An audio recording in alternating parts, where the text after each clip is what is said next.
Hey friends.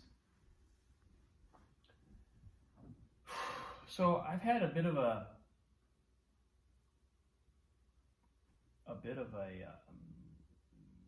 what to call it, like a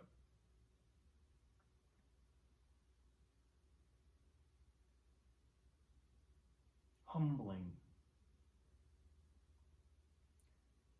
experience.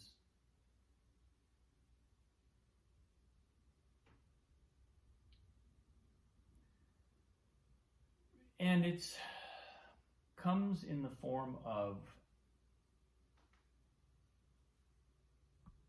I think a growing awareness of how much programming, how much deep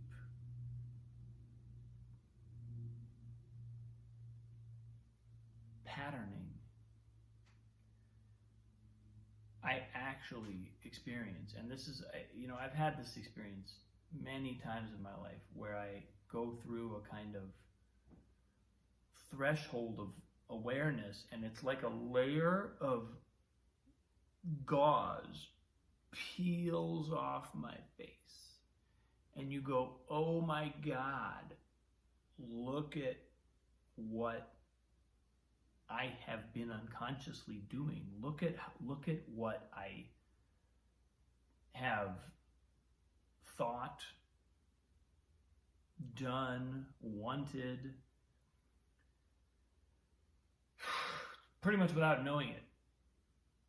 And I think for those of us familiar with the process of personal growth and evolution, this happens repeatedly, right? There are like layers of depth. And I also observe this. I've read the biographies of a number of great spiritual teachers. And this type of experience, it seems, kind of continues up through the advanced stages of spiritual progress. It seems like this isn't something that goes away. Now it may take a different form, and it may, obviously the content of those experiences changes. But there's always a bit of a reckoning. There's always a bit of a receiving what is the case that we have to go through and we have to be on board for. And it's not always fun. It generally isn't. The stuff that our subconscious suddenly sees that wasn't visible before is usually content that for whatever reason we've repressed. We're not looking at it. We're trying to avoid seeing it. So that's why the nature of those experiences is generally, it's generally not pleasant. It's generally having to face something we don't want to face, having to look at something we don't want to see, having to accept something about ourselves that we don't want to accept. Not in any kind of terminal way, or this is it for life, this is the meaning of our life, but in a sense of needing to really be honest. And so what that looks like for me is a working with my own energy, especially my own masculine energy, in a way that I become more conscious of the balance of energy within me. I become more willing to employ my own energetic resources, my own wisdom and knowledge in ways that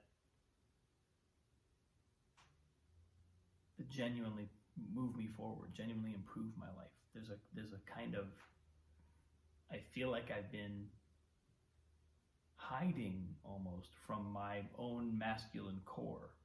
And I'm informed in this revelation, I think, by David Data's book, which I'm rereading for like the third time, or just finished rereading for like the third time, called Way of the Superior Man. And it's, if you're a man and you really want to get honest about your own deepest intentions, your own, where meaning really comes from, it's not a bad book to read. And it will provoke a reckoning with the behavior and the thought patterns that may have been shielding us from some of our own from some of what is shielding us ostensibly on the outside from sort of incoming criticism or incoming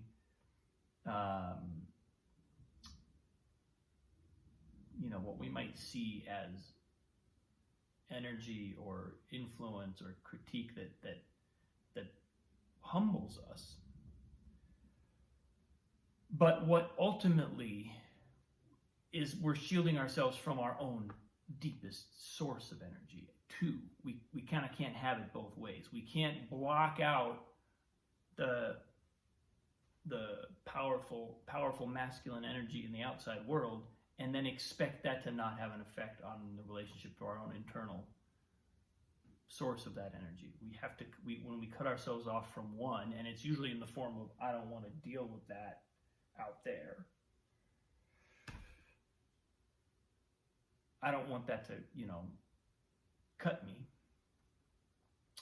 That's usually the action, but then the result is we also lose touch with something in ourselves. I think that's what I'm sort of working with right now.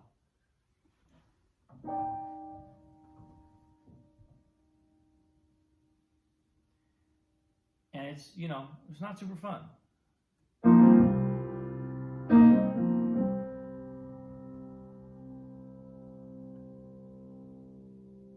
I think there's a part of me that really craves, I notice myself in a variety of circumstances, almost like with an unspent reservoir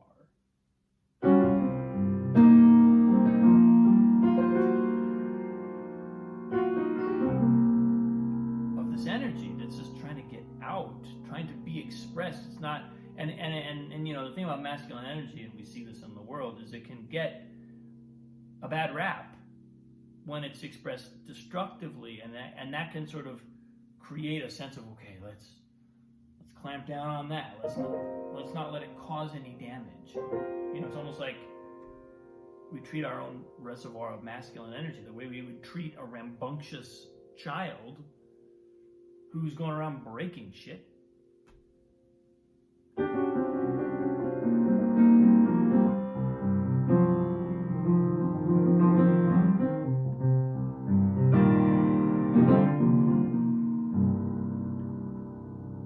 So we kind of have to get a little more honest, like, well, what is this experience really? What is this energy really? What am I looking for in it? What do I need? What's in me? What do I need to be able to receive in order to be able to express what's really in me?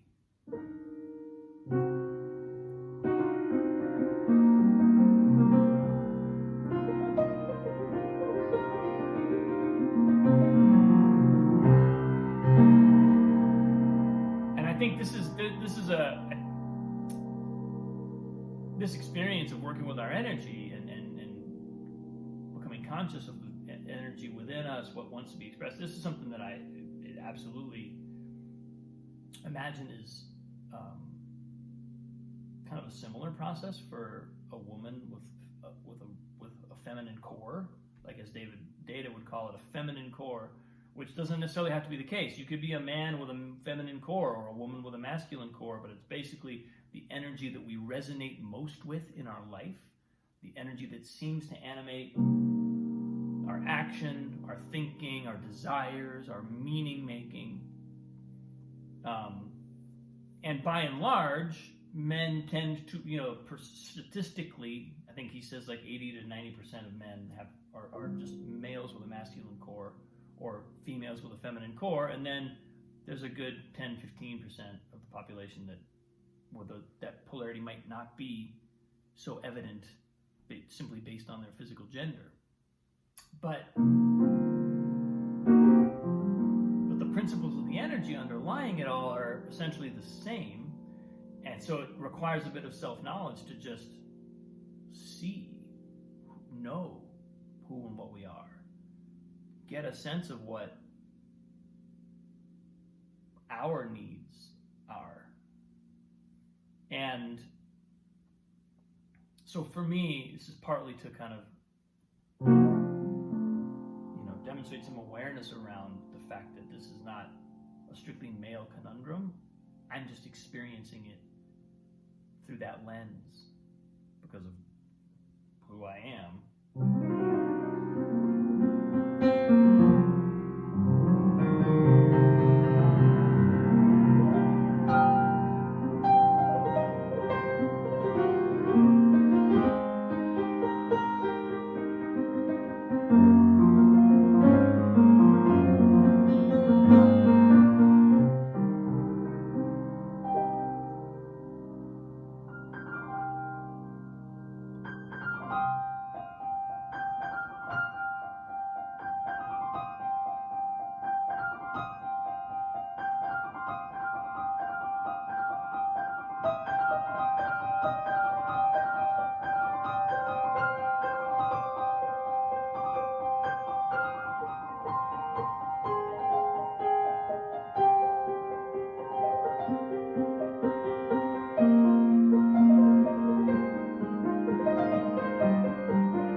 I think this work may actually pretty deeply affect the music that I generate. I can feel a friction between where I am and where I have got to go. So I think this is the kind of post that I'm sometimes hesitant to record, because it's like, I don't know that I have a conclusion, or I don't know that I have where this is going yet. I feel like I'm going into a bit of unknown territory. All I know is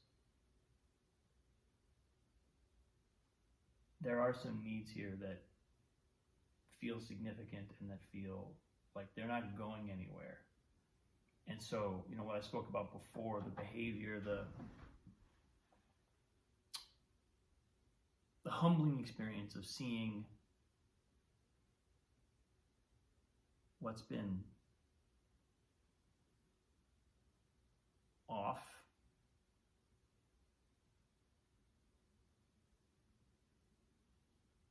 is, on one level, the great thing about it is, on one level, it's a hallelujah moment, right? I always try to encourage people who are really kind of deeply doing this work to remember that these humbling experiences, these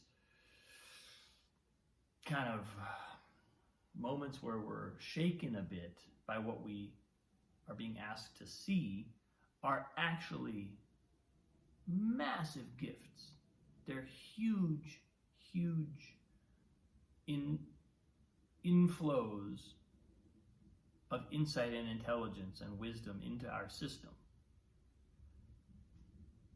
It just might feel like letting go of some childhood trauma, some childhood desire, some childhood attachment or whatever, some deep family energy. And that part of the experience can be, well, rough. But I can tell it's going to open up music for me. It's going to open up other things for me. So, grateful to be here. Grateful to have you listening.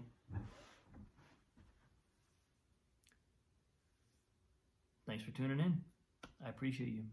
Have a wonderful day. I will see you tomorrow.